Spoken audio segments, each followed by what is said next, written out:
Welcome back to kitchen diaries. ഇന്നത്തെ recipe വളരെ ടേസ്റ്റിയും അതുപോലെ തന്നെ വളരെ എളുപ്പത്തിലും നമുക്ക് തയ്യാറാക്കിയെടുക്കാൻ കഴിയുന്ന ഒരു ഈവനിങ് സ്നാക്ക് റെസിപ്പിയാണ്. നമുക്ക് വീട്ടിൽ ഒരു മിക്സിയും അതുപോലെ തന്നെ ഒരു അലുമിനിയം പാത്രവും ഉണ്ടെങ്കിൽ വളരെ എളുപ്പത്തിൽ തയ്യാറാക്കിയെടുക്കാൻ കഴിയുന്ന വളരെ സോഫ്റ്റ് ആയിട്ടുള്ള മുട്ടയും നേന്ത്രപ്പഴവും വെച്ചിട്ടുള്ള ഒരു കേക്കിൻ്റെ റെസിപ്പിയാണ്. മിക്സിയുടെ ഒരു ജാർ എടുത്ത ശേഷം അതിനകത്തേക്ക് 1/4 കപ്പ് അളവിൽ പഞ്ചസാര ചേർത്ത് കൊടുക്കുക.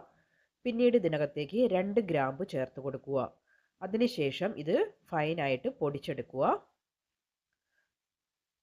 അപ്പോൾ ഞാനിതിവിടെ നന്നായി പൊടിച്ചെടുത്തിട്ടുണ്ട്. പൊടിച്ചെടുത്തിരിക്കുന്ന പഞ്ചസാര ഞാൻ ഒരു ബൗളിലേക്ക് മാറ്റിയിട്ടുണ്ട്.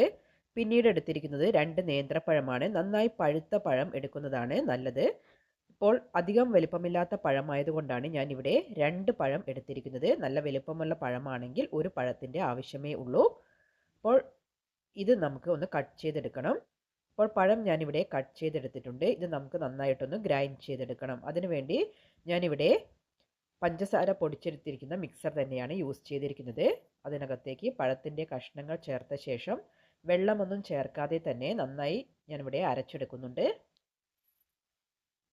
തൊലി കൂടുതൽ കറുത്ത പഴമാവുമ്പോൾ നമ്മൾക്ക് നേരിട്ട് കഴിക്കാൻ മടിയാണ്. ആ സമയത്ത് ഈ രീതിയിൽ ഉണ്ടാക്കിയെടുക്കുമ്പോൾ അത് വളരെയധികം യൂസ്ഫുൾ ആയിത്തീരുന്നതാണ്. പഴം നന്നായി അരച്ച ശേഷം ഒരു ബൗളിനകത്തേക്ക് മാറ്റി വെക്കുന്നുണ്ട്. ഇനി നമുക്ക് കേക്കിന് വേണ്ട ഡ്രൈ ഇൻഗ്രീഡിയൻസ് തയ്യാറാക്കണം. അതിനായി ഒരു ബൗൾ എടുത്ത ശേഷം അതിനകത്തേക്ക് ഞാനിവിടെ ഒരു സ്ട്രെയിനർ വെച്ച് കൊടുത്തിട്ടുണ്ട്. അതിനകത്തേക്ക് 1 കപ്പ് അളവിൽ മൈദ ചേർത്ത് കൊടുക്കുന്നുണ്ട്. 240 ml മെഷറിംഗ് കപ്പിൽ 1 കപ്പാണ് എടുത്തിരിക്കുന്നത്. പിന്നീട് ഇതിനകത്തേക്ക് 1 ടീസ്പൂൺ അളവിൽ ബേക്കിംഗ് പൗഡറും 1/4 ടീസ്പൂൺ അളവിൽ ബേക്കിംഗ് സോഡയും ചേർത്ത് കൊടുക്കുന്നുണ്ട്. പിന്നീട് ഇതിലേക്ക് 1 നുള്ളു ഉപ്പും ചേർത്തിട്ടുണ്ട്. അതിനുശേഷം ഇത് നന്നായിട്ടൊന്ന് സീവ് ചെയ്തെടുക്കുക.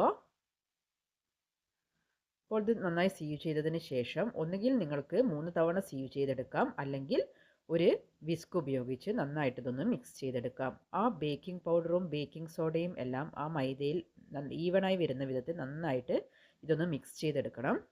എങ്കിൽ മാത്രമേ കേക്കിന് നല്ല സോഫ്റ്റ്നെസ് കിട്ടുകയുള്ളൂ. ഒരു ബൗളിനകത്തേക്ക് 4 മുട്ട പൊട്ടിച്ച് ചേർത്തിട്ടുണ്ട്. അത്യാവശ്യം വലിപ്പമുള്ള 4 മുട്ടയാണ് എടുത്തിരിക്കുന്നത്. ഇത് ഞാനിവിടെ ഒരു മിക്സിയുടെ ജാർ എടുത്ത് അതിനകത്തേക്ക് ചേർത്ത് കൊടുക്കുന്നുണ്ട്.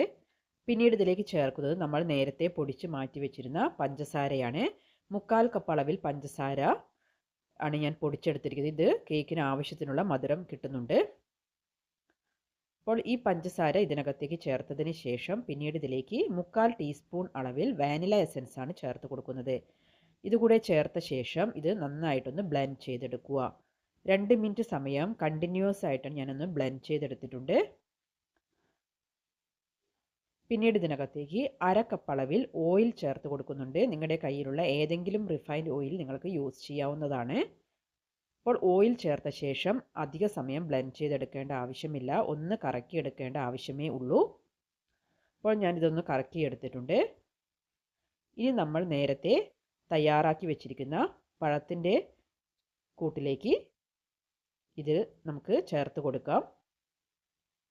അപ്പോൾ ഇത് പഴത്തിൻ്റെ മിക്സിലേക്ക് ചേർത്തതിന് ശേഷം ഒരു സ്പൂണോ അല്ലെങ്കിൽ ഒരു വിസ്കോ യൂസ് ചെയ്ത് നന്നായിട്ട് മിക്സ് ചെയ്തെടുക്കുക. ആ പഴം ആ മുട്ടയുടെ മിശ്രിതത്തിൽ നന്നായി മിക്സായി കിട്ടുന്ന വിധത്തിൽ വേണം നമ്മൾ മിക്സ് ചെയ്തെടുക്കാൻ. ഇപ്പോൾ പഴവും മുട്ടയുടെ മിക്സ് എല്ലാം നന്നായി മിക്സായി കിട്ടിയിട്ടുണ്ട്. ഇതിനകത്തേക്ക് നമ്മൾ എടുത്തു വെച്ചിരിക്കുന്ന ഡ്രൈ ഇൻഗ്രീഡിയൻസ് ചേർത്ത് കൊടുക്കാം. ഇപ്പോൾ ഡ്രൈ ഇൻഗ്രീഡിയൻസ് ചേർത്തതിന് ശേഷം ഒരു സ്പാറ്റുലയോ അല്ലെങ്കിൽ ഒരു സ്പൂണോ ഉപയോഗിച്ച് നന്നായിട്ടൊന്ന് മിക്സ് ചെയ്തെടുക്കുക. കഴിയുന്നതും കട്ട് ആൻഡ് ഫോൾഡ് മെത്തേഡിൽ ഒന്ന് ഫോൾഡ് ചെയ്തെടുക്കുക. അപ്പോൾ ഈ സമയത്ത് ഞാൻ അടുപ്പിൽ ഒരു അലുമിനിയം ചെമ്പ് ചൂടാവാൻ വെച്ചിട്ടുണ്ട്. മീഡിയം ഫ്ലെയിമിൽ ഒരു ചെമ്പ് വെച്ചിട്ട് അത് ചൂടാക്കിയെടുത്തിട്ടുണ്ട്. ഇപ്പോൾ ബാറ്റർ ഇവിടെ തയ്യാറായിട്ടുണ്ട്. കേക്ക് ടിന്നിലേക്ക് കുറച്ച് ബട്ടറോ അഥവാ ഓയിലോ തടവിയതിന് ശേഷം ബട്ടർ പേപ്പർ കട്ട് ചെയ്ത് വെച്ചിരിക്കുകയാണ്.